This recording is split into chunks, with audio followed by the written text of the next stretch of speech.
बिस्मिल्लाहिर्रहमानिर्रहीम। अस्सलामु अलैकुम। अमरीकी सदर जो बाइडन पर गज़ा में इसराइल की बर्बरियत को लगाम डालने के लिए दबाव बढ़ रहा है। एक जानब बढ़ती हुई शहरी हालातों और मायूस कुन इंसानी हालात ने अमरीका के अरब इत्तेहादियों को खौफजदा कर दिया है, तो दूसरी जानब मगरबी इत्तेहादियों और ख़ुद अमरीकी इंतज़ामिया के अंदर से गैर मामूली सतह पर तनकीद भी सामने आ रही है। ऐसे महसूस होता है कि सहूनी दरिंदे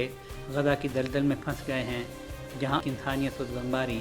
और ज़मीनी कार्रवाइयों के बावजूद भी वो हमास के मुजाहिदीन का बाल भी बेका नहीं कर सके, जिसका गुस्सा वो मासूम शहरियों और शहरी सहूलतों पर निकाल रहे हैं। वियतनाम की जंग के बाद कायम होने वाले एक चैनल के ज़रिए वज़ीर ख़ारजा एंटोनी ब्लिंकन को कई दाखिली मेमो भेजे गए हैं, जो मुलाज़मीन को पॉलिसी की नापसंदीदगी या कुल्ली इख्तिलाफ को रजिस्टर करने की इजाज़त देता है। इसी तरह एजेंसी फॉर इंटरनेशनल डेवलपमेंट में गज़ा पर सहूनी हमले के मुखालफत पर मबनी एक खुला ख़त भी गर्दिश कर रहा है, जबकि कैपिटल हिल के हमले ने भी कांग्रेस के नुमाइंदों के जरिए एक इख्तिलाफी ख़त वाइट हाउस भिजवाया है। अमरीकी इंतज़ामिया के एक अहम एहलकार ने अमरीकी मीडिया को बताया है कि इन खतूत में कहा गया है कि सदर बाइडन फौरी जंग बंदी का मुतालबा करें और इसराइल को गज़ा में मज़ीद इंसानी इमदाद पहुँचाने की इजाज़त देने पर दबाव डालें।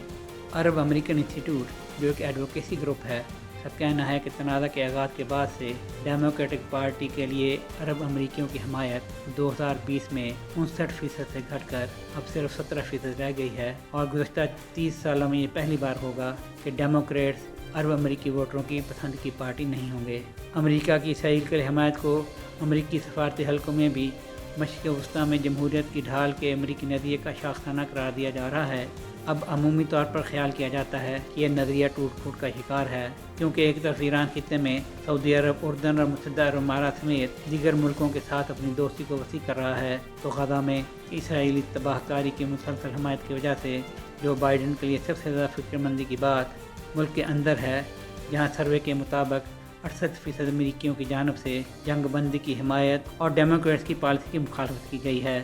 अब ये इतलात भी आना शुरू हो गई हैं कि जो बाइडन के इसराइली बदमाश बेंजामिन नेतन्याहू से तल्लुकात में दरार आ गई है, क्योंकि अमेरिका के रोकने के बावजूद वो गज़ा में इंसानियत के खिलाफ खुले जराइम के इर्तिकाब का सिलसिला जारी रखे हुए है। अब अमेरिका के करीबी इत्तेहादियों कनाडा और बरतानिया की हुकूमतों को भी शदीद अवामी दबाव का सामना है। इसकी ताज़ा मिसाल कैनेडियन वज़ीर-ए-आज़म के साथ एक रेस्टोरेंट में पेश आने वाला अवामी रद्दमल है, जबकि भारतीय नियाद बरतानी वज़ीर-ए-आज़म ने भी लंदन में फ़लस्तीनियों की हमायत में बड़े मुजाहरों के बाद अपनी अवामी सरगर्मियाँ महदूद कर दी हैं। उधर ऑस्ट्रेलिया में कैनबरा के नेशनल प्रेस क्लब से खिताब करते हुए मकबूजा फ़लस्तीनी इलाकों के बारे में अक़वाम मुत्तहिदा की ख़ुसूसी नुमाइंदा फ्रांसिस्का अल्बानी ने गज़ा में जारी सहूनी बर्बरियत के बारे में कहा है कि इसराइल बैन अक़वामी कानून के तहत अपने दिफा के हक़ का दावा नहीं कर सकता, क्योंकि गज़ा एक ऐसा इलाका है जिस पर इसराइल का कब्ज़ा है।